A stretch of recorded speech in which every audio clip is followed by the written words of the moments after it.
Welcome to the Dread Nest, where nightmares hatch. I should have turned around the second I saw the place. The neon sign sputtered in the dark, half the letters burned out so it just read, "The Lot Stop In." The parking lot was empty except for one dusty pickup with a shattered windshield. A single moth-battered light flickered above the entrance, making the shadows stretch and twitch like something alive. But I'd been on the road for nearly 11 hours, eyes burning from the highway lines, and this was the only sign of life for miles. I told myself I didn't care if the sheets smelled like smoke, I just needed a bed.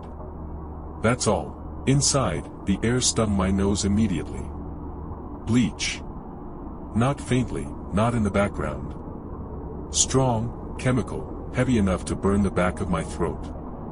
It reminded me of hospitals, but dirtier. Behind the desk sat a man in a beige vest, his hair slicked back too carefully, like he'd been waiting for me. His smile came too quickly, too wide, and it froze in place as if he'd practiced it in a mirror. His teeth were small, evenly spaced. His eyes didn't smile with the rest of his face. "You're lucky," he said, sliding a clipboard toward me. "Last room tonight." The paper had one line for a name, no address. No phone number.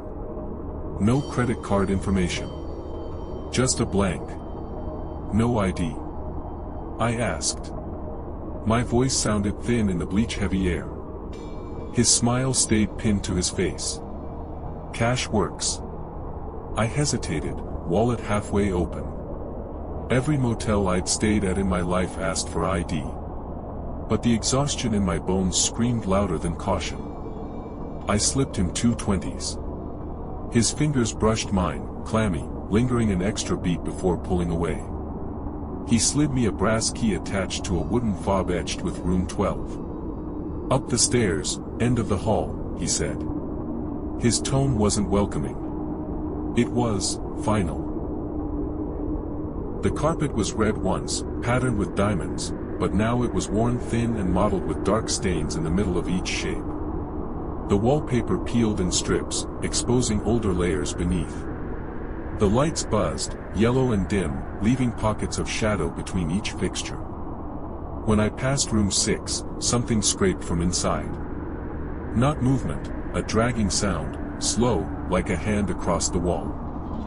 Then, clear as day, a whisper pressed against the wood of the door, my name. I froze. My heart jumped into my throat. I'd never been here before, never told anyone I was coming. How could anyone know my name? The whisper didn't come again. I forced my legs to keep moving, key cutting into my palm. Room 12. The door stuck when I shoved it open, as if something had warped the frame. The smell inside was worse.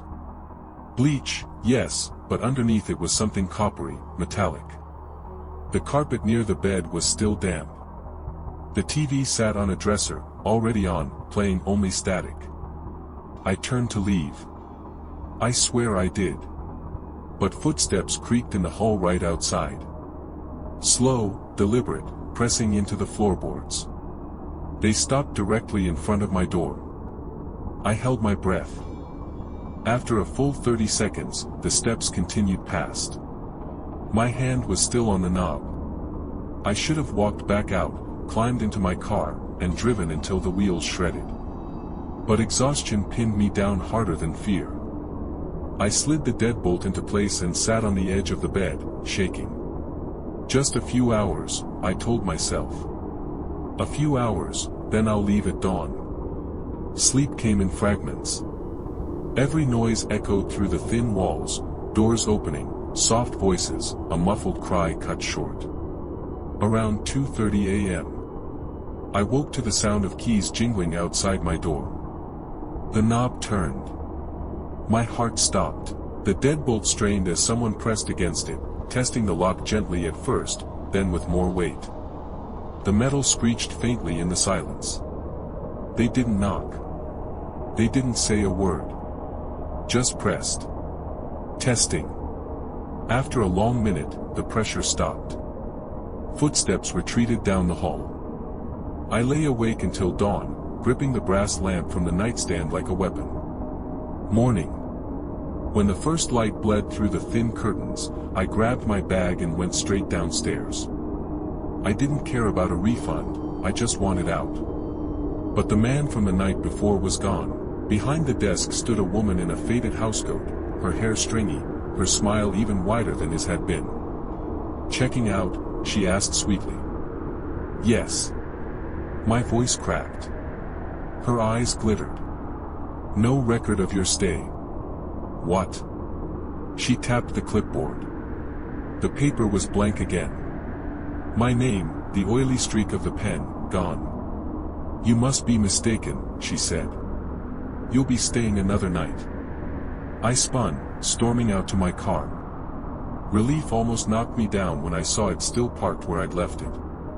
But my stomach dropped when I crouched to the driver's side. Both tires slashed clean through. The breakfast room. I thought maybe I'd find someone normal. Another guest. Someone I could warn, or who could help me.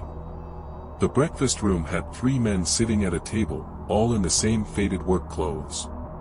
Their plates were empty, no food in sight. They weren't talking.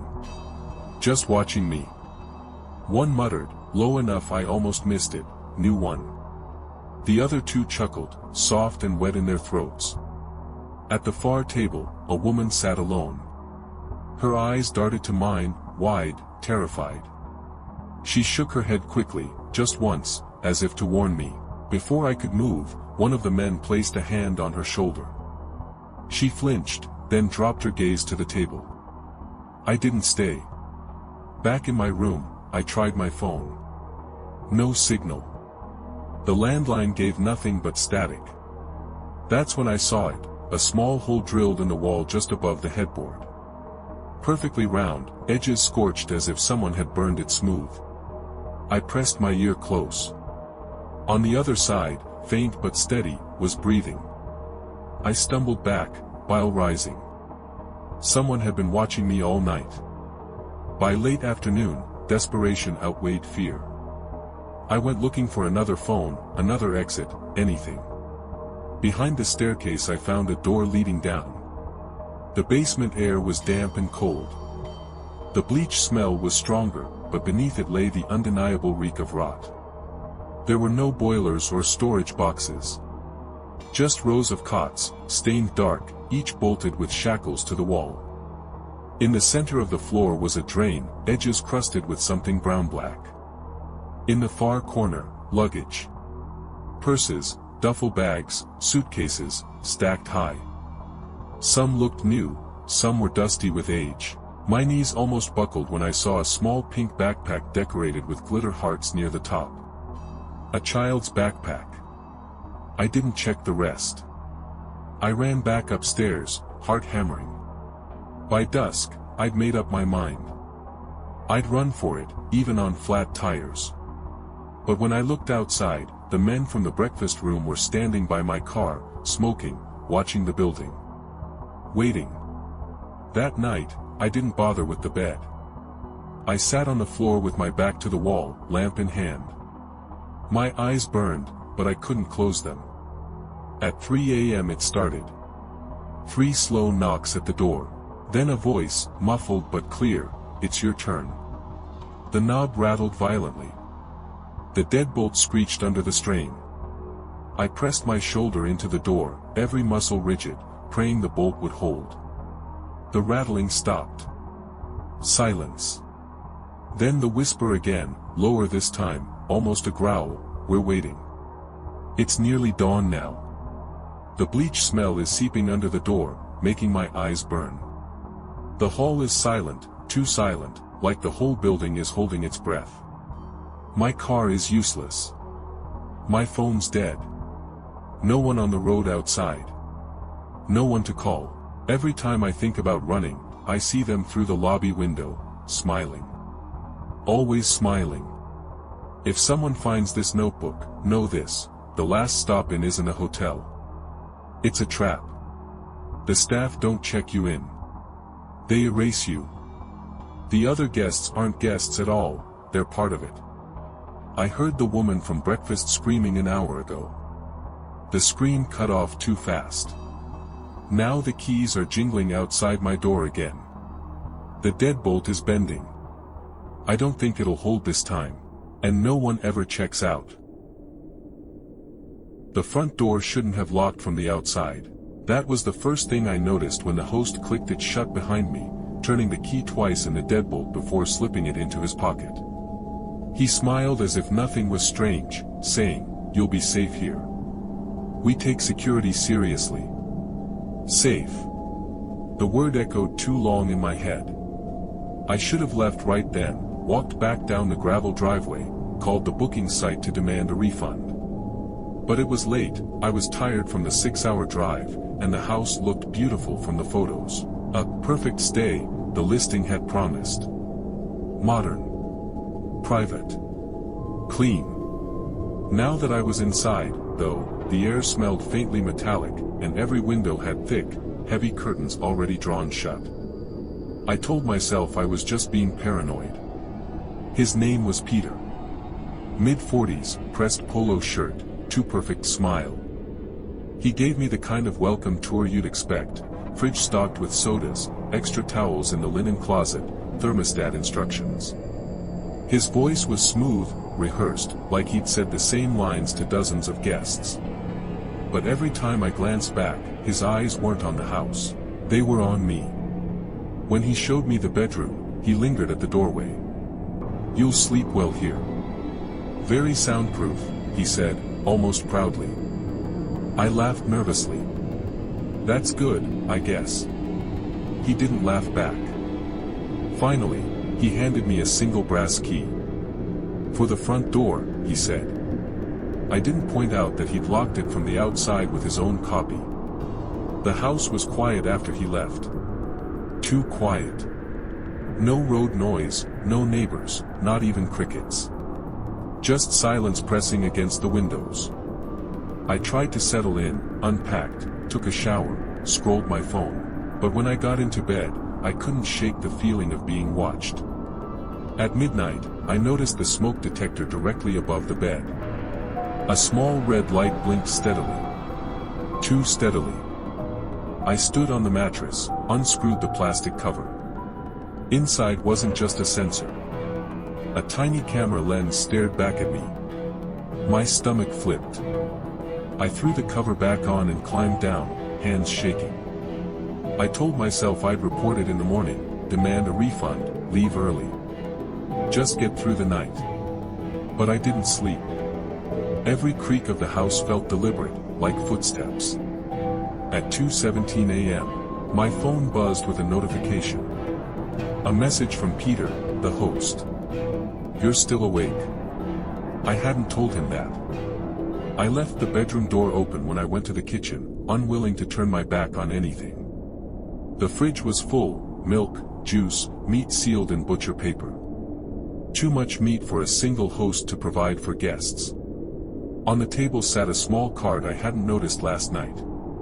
It read, "Thank you for your stay. Checkout is not required." I shoved it into my pocket, heart pounding. When I stepped outside to get some air, the front door refused to open. The key Peter had given me fit the lock, but it only turned halfway before jamming. I twisted until my wrist hurt, but it wouldn't budge. I was trapped. Through the curtain, I saw him for the first time, a man standing in the driveway next door, smoking. He stared straight at the house, at my window. When he saw me looking, he raised his hand slowly, like a wave, but it wasn't friendly. It was a warning. I mouthed, "Help." He shook his head hard, stubbed out the cigarette, and went inside. By noon, I was tearing through the house, desperate for another exit.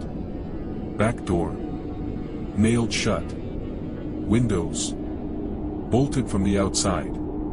Even the bathroom window had iron bars. In the hallway closet, behind the linens, I found a hatch leading to the crawlspace. Dust choked my throat as I crawled through, flashlight shaking in my hand. The space led to a second, hidden room beneath the house. Concrete walls. A single drain in the center of the floor. And along one wall, a row of old, broken phones and wallets, piled in a crate. The smell hit me then. Sweet, rotting. There were stains on the floor. Dark, sunken into the concrete. I scrambled out, gagging, heart hammering so loud I thought it would give me away. My phone had no service. No Wi-Fi, despite the free high-speed internet promised on the listing. At 3 p.m. another message buzzed onto the screen. From Peter. You shouldn't have gone down there. My hands went numb. I hadn't made a sound. Hadn't told anyone. The only explanation was more cameras. Everywhere. I tore through the living room, ripping covers off outlets, unscrewing vents. Tiny lenses stared back at me each time. He was watching every second. At dusk, I heard the gravel crunch outside.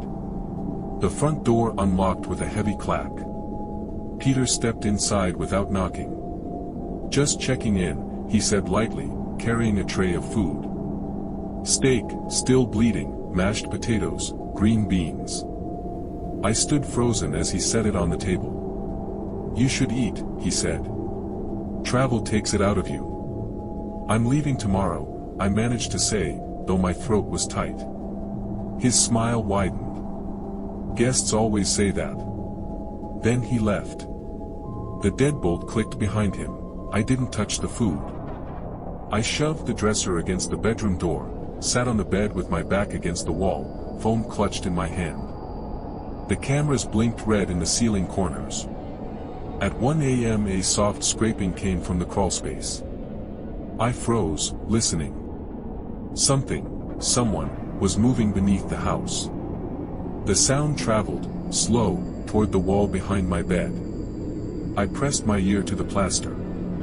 Breathing. Steady, controlled, inches away. Then, a whisper, not long now. I shoved the dresser harder against the door, my pulse thundering in my ears. By dawn, I was shaking with exhaustion. I decided I'd smash a window and risk running barefoot if I had to. I picked the bathroom, smallest glass. I wrapped a towel around my hand and punched. The glass didn't break. It didn't even crack. It was plexiglass. Reinforced. The whole house was built to keep people inside. At noon, another message, it's ready. I didn't answer. Just paced the living room, lamp in hand like a weapon. The front door unlocked again. This time, not just Peter. Two men stepped inside behind him, the neighbor who'd warned me, and another I didn't recognize. They blocked the exit. Peter's voice was calm, almost cheerful. Checkout isn't necessary, he said again, repeating the line from the card. The neighbor shut the curtains. The third man locked the door. My last thought, as they advanced, was that someone would find the camera feeds one day. Someone would see what happened in that house. But then I remembered the crate of phones. No one had ever checked out. The clerk gave me a room key with blood on it. Just a pinprick smear, right at the edge of the plastic card. He slid it across the counter like nothing was wrong, his face dull and expressionless under the humming fluorescent light.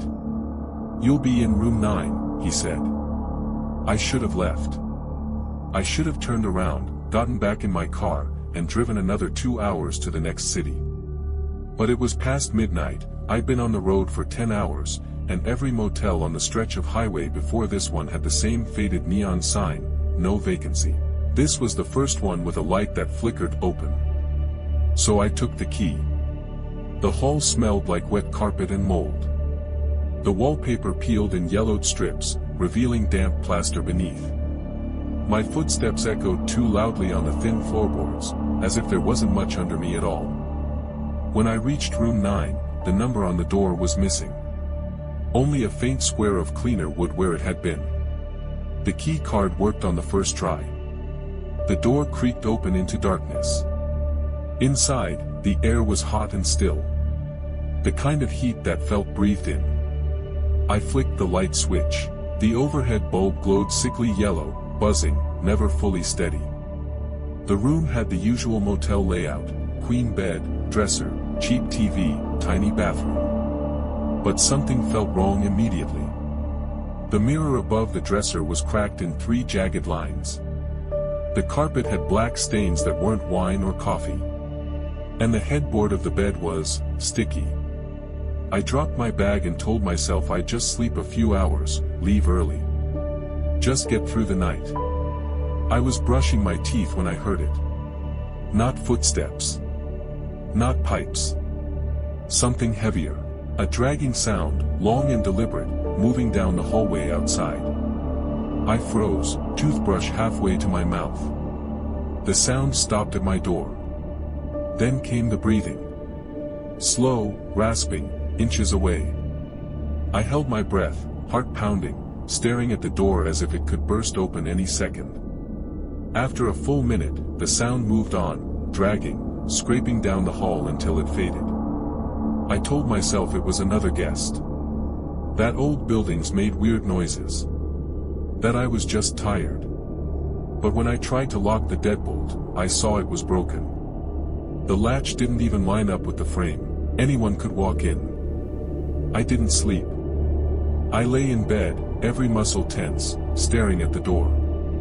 At 12:43 a.m. a soft knock came. 3 times.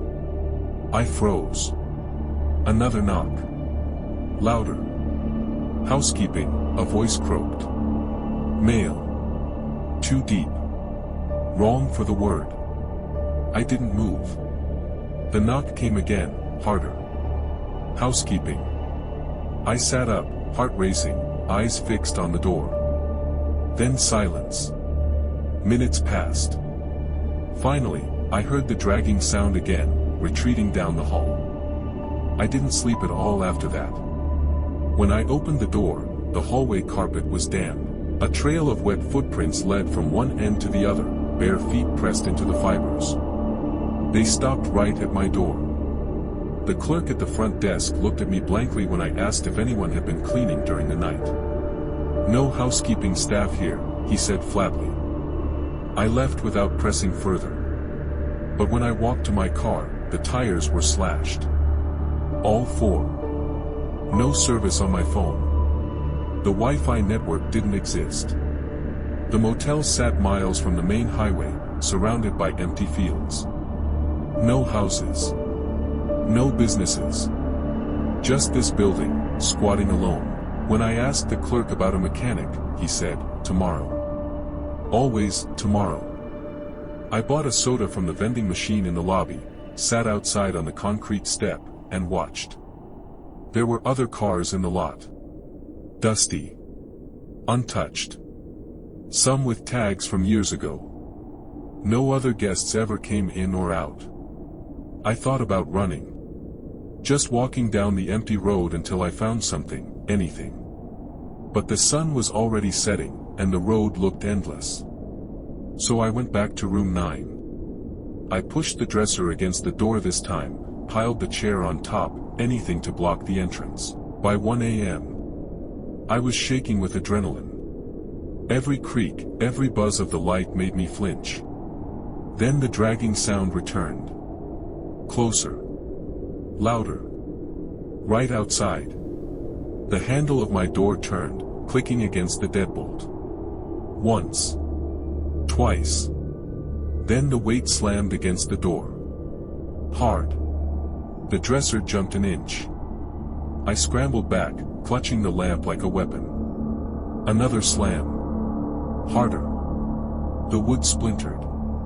A low laugh seeped through the crack. The dresser toppled forward as the door burst open. He filled the frame. 7 feet tall, hunched, shoulders brushing both sides. His skin was gray, mottled, stretched thin across bone. His mouth hung open too wide, teeth jagged and wrong. He dragged something behind him, a length of rebar, scraping the floor. I screamed, through the lamp. It shattered against his chest, sparks fizzling. He didn't even flinch. He stepped inside. I bolted for the bathroom, slammed the door, locked it. The rebar crashed against the wood. Once. Twice. Splinters rained down. I pressed my back against the tub, sobbing. The third strike cracked the lock. The fourth caved the door inward. His hand reached through first, fingers impossibly long, nails black and chipped. I ran. Out of the bathroom, into the hall. My bare feet slapped the wet carpet. Every door I passed was open now. Every room identical. Stains on the floors, beds unmade, mirrors cracked. I could hear him behind me, dragging the rebar, steady and patient. I reached the lobby. The clerk stood behind the desk, still blank-faced. "Help me!" I screamed. He only repeated, "Checkout isn't required." I turned for the exit. The glass doors were gone. Just a wall where they'd been. I spun back, and he was there. Towering, grinning, rebar raised. The last thing I heard was the dragging, scraping closer.